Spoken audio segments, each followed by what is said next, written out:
Endlich traut sich Cube über den eigenen Tellerrand hinaus. Denn eigentlich ist Deutschlands größter Fahrradhersteller im Mainstream zu Hause. Erschwingliche Bikes mit gutmütigem Handling und breitem Einsatzbereich. Dafür ist Cube bekannt und beliebt. Spitz zugeschnittene E-Mountainbikes für versierte Trailfahrer hatte Cube bisher aber nicht wirklich im Programm. Das hat sich geändert. Das neue 155 soll kompromisslos auf Trailspaß getrimmt sein und es soll auch E-Enduro-Cracks ein breites Grinsen ins Gesicht zaubern. Ob ihr euch auf dieses Versprechen verlassen könnt, habe ich auf die Probe gestellt. In Finale Ligure musste das 155 richtig was einstecken. Ob es dem Versprechen gerecht wird, erfahrt ihr jetzt.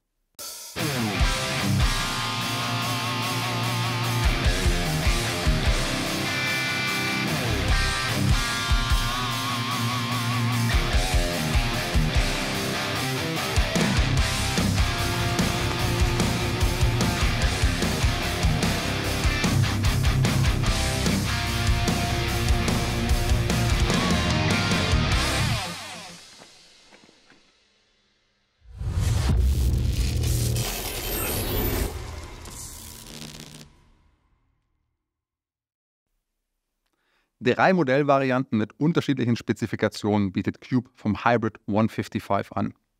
Uns haben die Oberpfälzer das SLX-Modell in die Ride Better Bikes Redaktion geschickt. Das kostet 7.000 € und ist damit im Vergleich zu anderen E-Bikes in diesem Segment erstaunlich günstig.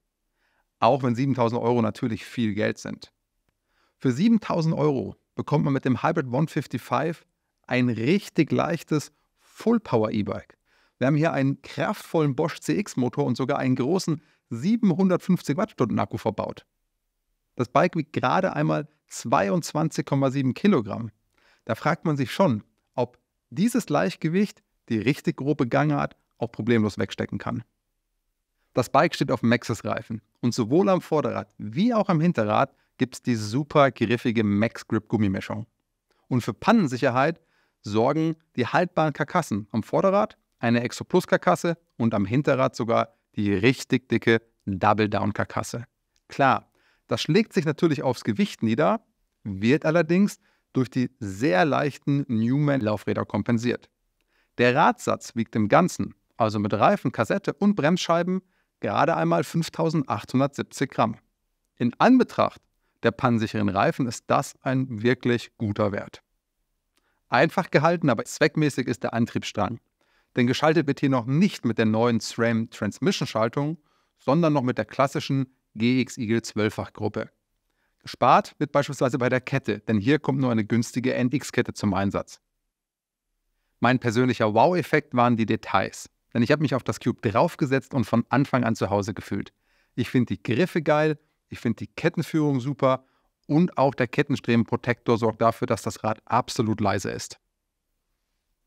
Aber was taugt das Hybrid 155 jetzt eigentlich im Gelände? Ich nehme eins vorweg. Schotterwege kannst du dir mit dem Rad wirklich sparen. Selbst bergauf. Das Rad will ins Gelände. Bergauf wie bergunter. Der kräftige Bosch-Motor und der wirklich griffige Hinterradreifen machen es möglich, auch anspruchsvolle Uphills souverän zu fahren. Und das Coole ist, dass dank des geringen Gewichts das Handling so lebendig ist, dass du auch richtig technische Sektionen berghoch spielerisch durchzirkeln kannst. Über den verbauten Bosch CX-Motor muss ich an der Stelle dann, glaube ich, auch gar nicht mehr viel sagen, denn seine Werte sind den meisten von euch ja eh schon bekannt. Was ich cool finde, ist, dass hier alles auf dem neuen Smart-System von Bosch basiert und ich somit die Motor-Kennwerte einfach über die Handy-App einstellen kann. Muss man mit dem Rad doch mal Strecke abseits von Single-Trails machen, dann sitzt man auf dem Cube sehr komfortabel und aufrecht. Der steile Sitzwinkel zentriert einen mittig im Rad und das hohe Cockpit richtet den Oberkörper auf. Die Paradedisziplin des Cube ist allerdings die Abfahrt und hier blüht das 155 richtig auf. Nach meinen Erfahrungen übertrifft es die Erwartung an ein All-Mountain deutlich und fühlt sich eigentlich viel mehr nach Enduro-Bike an, obwohl das Rad eigentlich nur 150 mm Federweg am Heck hat. Der Hinterbau hat aber richtig viel Pop und lädt dazu ein, an Geländekanten einfach abzuziehen und zu senden. Der Lenkwinkel fällt mit 64,4 Grad nicht übermäßig flach aus, bietet aber trotzdem eine gute Laufruhe und sehr viel Agilität. Das Rad lässt sich richtig wendig durch enge Kurven zirkeln und bietet trotzdem auf schnellen Highspeed-Sektionen sehr viel Laufruhe und die nötige Sicherheit, um dann in letzter Sekunde wieder den Anker zu setzen und sich in die Kurve fallen zu lassen. Ich hatte das Gefühl, als würde mich das Bike förmlich einladen, aktiv zu fahren. Einfach passives Draufsitzen und sich nach unten schaukeln zu lassen, ist mit dem Cube nicht so wirklich drin. Das Rad will aktiv durchs Gelände bewegt werden. Und das kann es eben auch. Und ich hatte auch das Gefühl, dass es gar nicht so leicht ist, mit dem Bike in den Grenzbereich zu kommen. Es vermittelt wirklich viel Sicherheit. Die einzige Ausnahme sind hängende Kurven. Denn durch das hohe Cockpit bekommt das Vorderrad relativ wenig Druck ab. Und man muss dann wirklich das Selbstbewusstsein haben, mit dem Oberkörper bewusst über den Lenker zu gehen und Druck aufs Vorderrad zu geben. In allen anderen Belangen ist das Cube aber ein stimmiges Gesamtpaket, das sein lebendiges Handling vor allem dem geringen Gewicht verdankt. Kritik gibt es dennoch. Denn obwohl das Sitzrohr mit 420 mm bei Größe L wirklich kurz ausfällt und das Potenzial hätte, viel Bewegungsfreiraum zu bieten, limitiert der kurze Hub der Sattelstütze den Bewegungsfreiraum deutlich. 170 mm Hub bei der Dropper Post sind zwar nicht wenig, aber aufgrund des steilen Sitzwinkels ist mir der Sattel eben doch oft im Weg umgegangen. Hier hätte ich mir eine Stütze mit 200 mm oder sogar mehr gewünscht. Möglich wäre es auf jeden Fall. Richtig geärgert habe ich mich über die Zugführung, die durch den Steuersatz verläuft.